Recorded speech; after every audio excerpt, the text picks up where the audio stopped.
Assalamualaikum semuanya anak-anak. Ketemu lagi di pelajaran Bahasa Indonesia kelas 6. Oke, ini adalah kita sudah memasuki tema 9 ya. Akhir dari pelajaran Bahasa Indonesia di kelas 6 semester 2. Oke, selamat menyimak dan selamat menyaksikan videonya. Oke, check it out. Oke, tema 9 tentang menjelajah luar angkasa ya. Jadi tema di sini adalah menjelajah luar angkasa. Ini berkaitan juga dengan pelajaran IPA ya atau sains. Nah, kalau di bahasa Indonesia ya, tujuannya adalah menelusuri dan menyampaikan penjelasan tentang tuturan dan tindakan tokoh ya, serta penceritaan penulis dalam teks fiksi secara lisan, tulis, dan visual ya. Yang kemudian mengaitkan dan menyajikan hasil pengamatan peristiwa yang dialami oleh tokoh dalam cerita fiksi dengan pengalaman pribadi secara lisan, tulis, dan visual. Itu adalah tujuannya ya.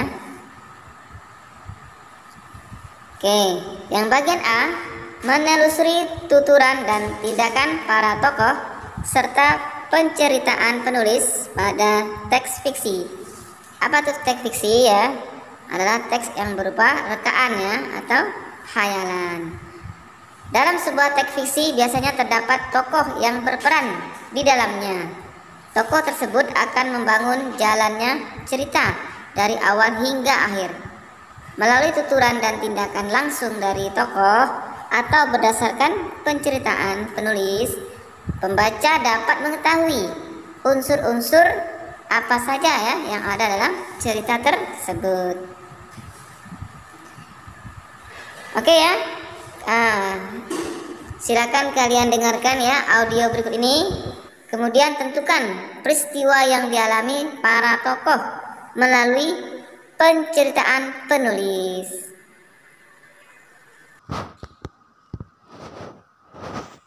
Keempat prajurit astronot itu berdiri berjauhan antara satu dengan yang lain.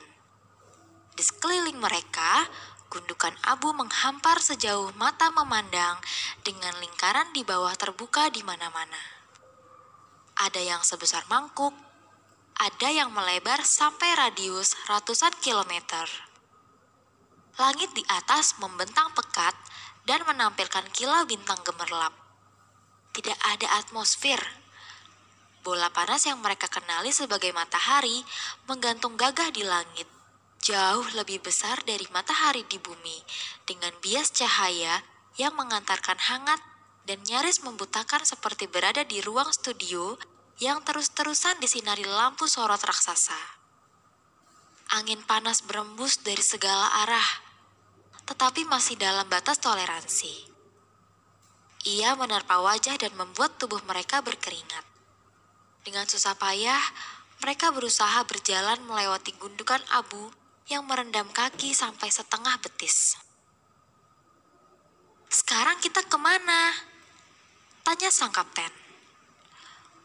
Kover mengeluarkan sesuatu dari saku seragam. "Aduh, jarum kompas ini tidak mau berhenti berputar." Sang kapten pun menggeleng. "Kompasmu tak ada gunanya di sini." Lalu, Kover menjawab sang kapten. "Kalau begitu, aku tidak tahu kita harus kemana. Tanpa kompas, kita pasti buta." Sang kapten menunjuk ke depan. "Maju."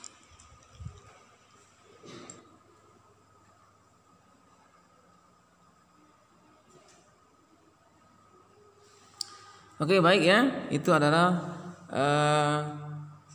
cerita atau audio ya yang telah menceritakan ya peristiwa yang dialami oleh para tokoh. Oke, melalui penceritaan penulis ya. Itu merupakan sekilas ya contoh ya sebuah cerita fiksi ya. Silakan kalian tuliskan ya peristiwa apa saja yang dialami oleh para tokoh dalam cerita tersebut. Nah, silakan ditulis di buku tulis kalian ya. Oke, kita lanjutkan ya.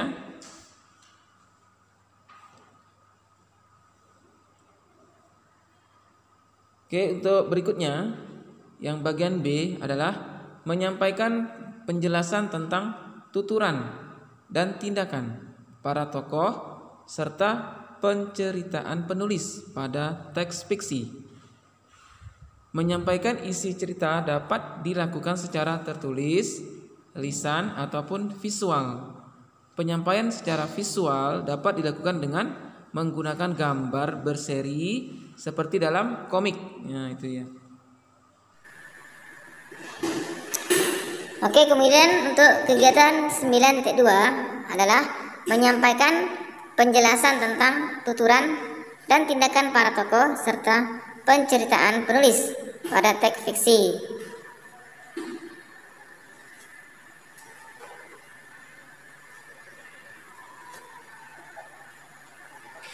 Hai Meli, sudah lama kita tidak berjumpa. Apa kabar? Tanyaku kepada Meli. Akhirnya, aku bertemu lagi dengan Meli, sahabat kecilku. Setelah 5 tahun lamanya, kita tidak berjumpa. Ya, 5 tahun lalu, kami berpisah karena Meli harus pindah rumah dan mengikuti tempat kerja baru ayahnya di luar daerah. Secara fisik, Meli tidak banyak mengalami perubahan. Matanya coklat, rambutnya ikal dan hitam, hanya lebih tinggi dan lebih kurus. Kulitnya pun lebih hitam, tetapi tetap memperhatikan kerapian pakaiannya. Kabarku baik, Rina, jawabnya. Kami bertemu dan duduk di pinggir lapangan tempat dulu kami sering bermain bersama. Setelah sekian lama tak bertemu, ia berkisah banyak hal, terutama tentang dirinya. Meli bercerita bahwa ia pernah menjadi seorang yang pemurung dan sering menyendiri di kamar. Kejadian itu dialaminya saat ia baru pindah ke tempat tinggal barunya. Saat itu, aku merasa kurang percaya diri dan merasa teman-teman baruku tidak bisa menerimaku. Mereka selalu menghindariku saat aku ajak bermain. Jelas Meli kepadaku. Meli pun melanjutkan ceritanya. Ya, saat itu ia merasa sendiri dan tidak punya teman. Orang tua Meli pun yang sama-sama sibuk, jadi tidak terlalu memperhatikan dirinya. Ia terus mengurung diri di kamar. Menurutnya, semua hal yang ada di luar kamar mengingatkannya dengan kesedihannya. Di dalam kamar, Meli hanya terus menulis tentang hal-hal yang selama ini ia rasakan. Sesekali, Meli memandang langit biru yang membentang luas tempat angkasa tinggal. Meli memejamkan matanya sesaat dan membayangkan betapa indahnya tinggal di angkasa. Ia membayangkan dapat melihat banyaknya planet indah di luar angkasa sana. Birunya langit membuat Meli tenang dan mulai melupakan kesedihannya sejenak. Setiap kali Meli merasa sedih, ia selalu menyempatkan membuka jendela kamarnya, lalu memandang langit dan memejamkan matanya. Meli merasakan tubuhnya melayang dan menyinggahi ruang angkasa yang sepi dan tenang. Gelap, ujar Meli. Akan tetapi, banyak cahaya kerlap-kelip bintang di sana. Dingin dan hampa yang ia rasakan. Mata Meli terpejam, ia menyimpan langit di kepalanya. Kini, selama berjam-jam, ia memandangi langit dan memejamkan matanya. Sekarang, semua sudah baik-baik saja. Ia sudah menulis sebanyak-banyaknya untuk mengirimkan pesan kepada angkasa. Setelah itu, ia bercermin dan menyeka air matanya. Ya, ia tidak ingin dalam kesedihan. Ia segera keluar kamar dan melupakan semuanya. "Kamu sudah lebih baik sekarang?" tanyaku kepada Melly. Suaraku mengagetkan dari suara yang mulai hening setelah ia bercerita. "Iya," jawabnya sambil tersenyum. Kali ini, Melly memandang mataku ketika berbicara. Matanya berair dan senang. Tidak seperti dahulu yang selalu menunduk saat berbicara dan tidak memandang mataku. Aku sangat senang karena Melly menjadi anak yang ceria.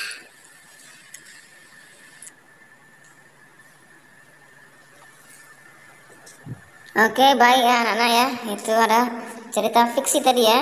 Ya, yang disampaikan oleh penulis ya melalui sebuah novel ya sepertinya ya yang dialami ya oleh para tokoh tersebut. Nah, bisa kalian ambil ya kesimpulannya seperti unsur-unsur apa saja yang ada dalam cerita tersebut ya, seperti latar ya ada di mana ya, kemudian penokohannya ya, apakah apa yang dialami tokoh tersebut ya seperti apa ya.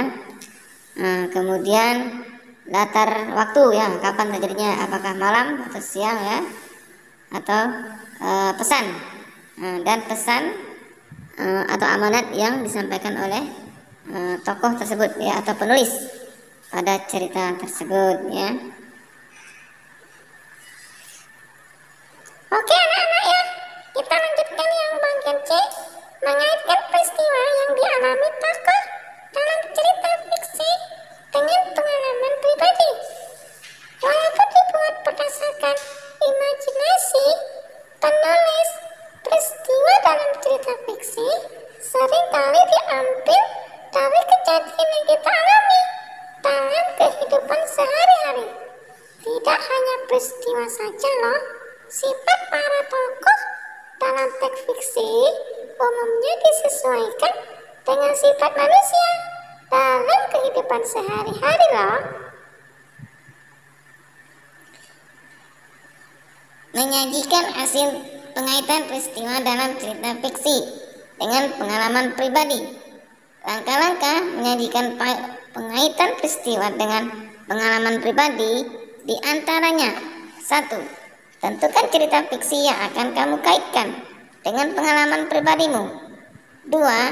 Identifikasi peristiwa yang dialami tokoh, latar tempat, dan sifat tokoh dalam cerita. 3. Kaitkan hal-hal tersebut dengan pengalaman yang pernah kamu alami. 4. Tuliskan pengalamanmu tersebut menjadi sebuah cerita baru. Terima kasih. Sudah selesai pelajaran bahasa Indonesia. Semoga kamu bisa memahami semuanya ya. Sampai ketemu lagi di kelas 6 yang akan datang, yaitu anak-anak kelas 5 yang kemarin naik ke kelas 6. Selamat jalan teman-teman yang kelas 6 sekarang di SMP yang baru. Jangan melupakan kami yang di SD ya. Semoga sukses selalu.